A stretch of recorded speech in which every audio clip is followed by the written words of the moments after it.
Hey, what's going on, guys? It's me, Aiden, from Cartoon Apocalypse, and welcome back to another Turner Tuesday. This week we did the exact same thing we did last week, except with Nico instead of Luna. So we talked about Nico's parents, and then sort of Nico's issue that he has, and then we sort of went back to Nico's parents, but I'll probably in this video just group all of Nico's parents together and then just talk about Nico's problem last.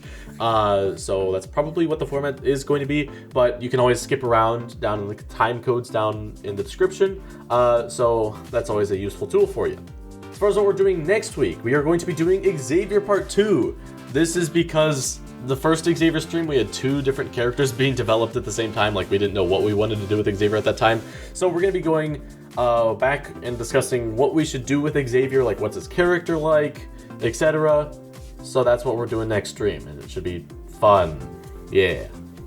I think there's a pretty good spot in the stream where I do a pretty concise, like, recap of sort of Nico's problem, so I'm not going to separate like my recording here. Like, I'm not going to take time to record a separate thing because I'm pretty sure I can find enough clips to splice together.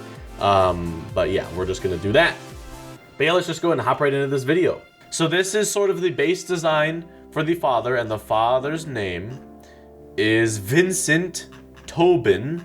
That's the last name. And then here's the mother, potentially an optometrist. She is more chill and laid back.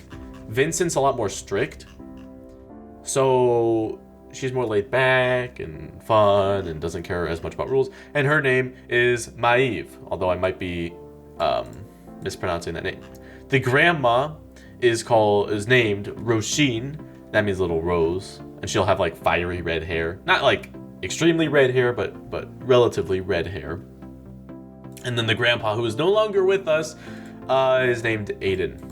And the only reason I'm okaying that is because he's no longer with us. So maybe here's the thing. What if he's trying to work on developing a robotic eye? What if that's what he's doing? And so that's why he's distancing himself. He lives at work because he's constantly trying to develop that eye. That's what he's doing. The reason why he came across is because he was originally like, he was interested in mechanics and engineering and stuff like that. So he's like, I sort of want to develop like robotic arms and limbs and stuff like that. And so he was just exploring the possibilities for like mechanical eyes and limbs. And so I guess he just determined that an eye would be something that would be interesting. So he was like going around and interviewing people, being like, okay, so I'm looking to research and try to develop robotic limbs. So he just picked random people from different fields. So he happened to pick Maeve for the eye to see like how viable would it be to create a prosthetic eye.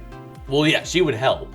But I'm talking about as far as when they first met, she was just an optometrist, and he was around searching for people to try to figure out which specific limb he would like to develop and start researching.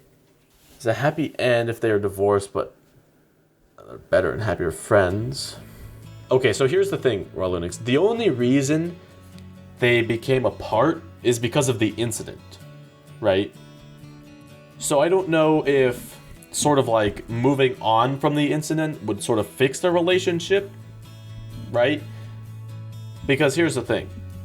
If they let this incident happen and then they eventually both moved on and they didn't get back together, does that mean they didn't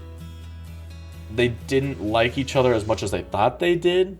Or I don't know. I don't think they should have been involved to begin with. Okay, what context is that in, Mr. Fruit? Sometimes people fall apart and it's fine. Wait, okay, in love. Oh, I read that as involved. Okay. So if they weren't ever in love, then I guess that would just mean that the grandma was like, we are going over to the US and you are raising this family. Okay, so then I guess that would sort of change their dynamic. That would be more of, that would just be a toxic relationship though.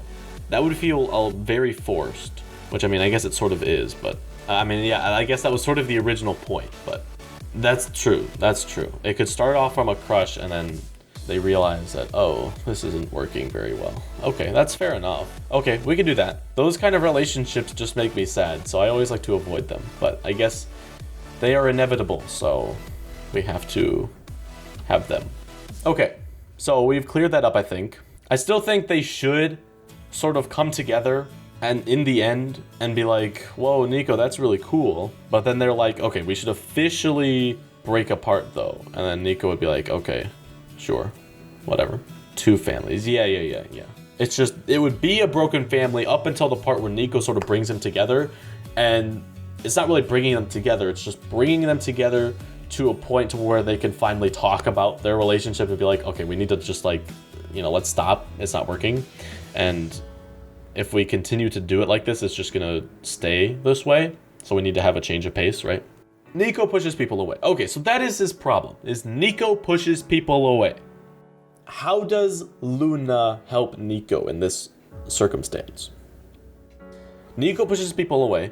Luna, the reason why Nico can get close to Luna is because Luna understands. Maybe that might actually be a helpful tidbit, because Luna is consciously, well, so is Nico, I guess. They're both distancing themselves, although Luna is only distancing herself from her parents specifically, so she sort of knows how it feels to want to distance themselves. So Luna's like, oh yeah, I totally understand, man. Like I don't like getting close to my parents, so yeah, I get that. And so Nico could be like, hey, we sort of relate, like we both like our distance, I don't want to be held back.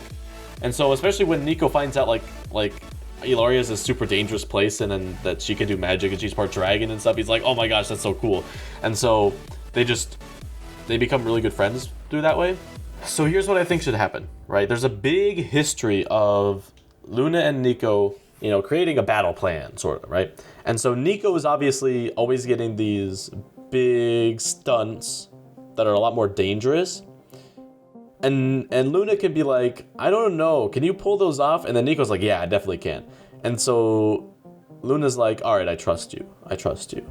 And she puts this trust in Nico. And Nico, I mean, he comes out with bruises and stuff, obviously, but it's like nothing super serious. So I think as this goes on, it gets a little bit more dangerous. And especially as they start leveling up their magic and stuff like that, he tries to do more stuff with the magic. And then Luna's like, look, I don't really think you should be doing this. I think you should tone it down a little bit, right? So she starts worrying a little bit more about Luna, and then, or about Nico. And then Nico's like, whoa, just have trust in me, right? Like let me do my own thing. And so Nico is probably fine. There might be a couple times when he actually gets hurt, and then Luna's like, I told you this was dangerous. You shouldn't be doing this. And so maybe they start arguing a little bit on that, but it's nothing like too big. It's not any like big arguments. But then this is where it all goes down. So Luna comes up with this plan, and instead this time she's like, all right, I got wings now. Although, the injury with the wings, this could be the injury with the wings. And this could be during the tournament too. So, I mean, the only problem with doing it during the tournament arc is this is also when Luna's problem starts getting addressed as well. So like both of their problems would sort of be getting addressed here, which maybe is not necessarily a bad thing. I'm just putting it out there. So maybe what happens is Luna comes with this idea like, I'm going to be flying, and I'm going to be shooting water bombs or something from the air and giving you support and doing this or that. Maybe she's also, there's probably just a bunch of things she could do while flying. But one of the things is maybe using herself as a distraction so Nico can go in from behind, right?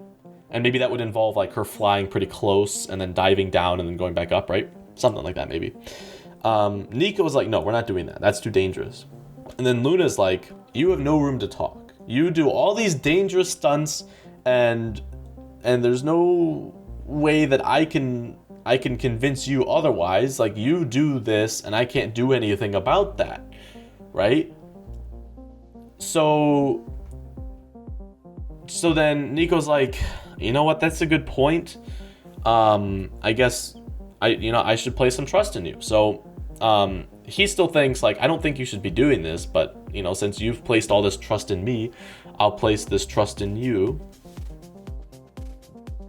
But subconsciously, he's still worried about it, right? So then what happens is they do this and it's working out fine, but then they get to the final thing, and then this is when she gets really injured. Like, I don't know specifically what, like a fire blast, like fire beam, and boom, it pierces her wing, and then she falls to the ground, and then she's like knocked out or whatever. And then Nico's like, Luna, no! And then so he gets fired up and then just like absolutely destroys the people that they're going against. And then that's sort of when the whole Nico's problem is going to be being addressed first. So Nico is going to be consciously thinking about this, like, is this what it feels like? Like, maybe in the hospital, Nico can't see Luna, and Nico's like, oh my gosh, I let this happen. And Nico doesn't really know how serious the issue is. So all he knows is like, she could be in dire serious condition. And so he's not allowed to see her. So he's like worrying and worrying and worrying. Obviously the parents don't know about this at this point. So she gets a little bit better. The parents are worried because they don't know where Luna is, but they just assume like, oh, she's probably just out doing something. Here's the thing, if we do that, then Nico wouldn't realize his problem. He would only think that he's better at doing dangerous stuff than other people. Here's the thing, Luna's problem is a problem between people. It's a problem between Luna and her parents, right? That's something that you can fix relatively quickly. Whereas a psychological problem where this is who I am as a person, that takes a lot longer to change. You don't just change overnight. That's something where it's like there has to be one defining moment that starts to get you thinking about it, and then as you move on with your life, you're like, oh, I understand a little bit now. And small little life experiences all pile into one, and then it's like, ah, I see, I understand now, and then eventually the problem is solved.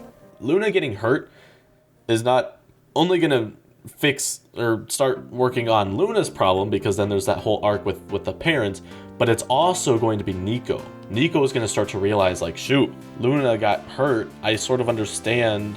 And then here's the thing, right? There can also be a time in the future when they're coming up with a battle plan and Nico's like, all right, so I'll do this and this, and then Luna's like, whoa, that's kind of dangerous, I don't think we should do that.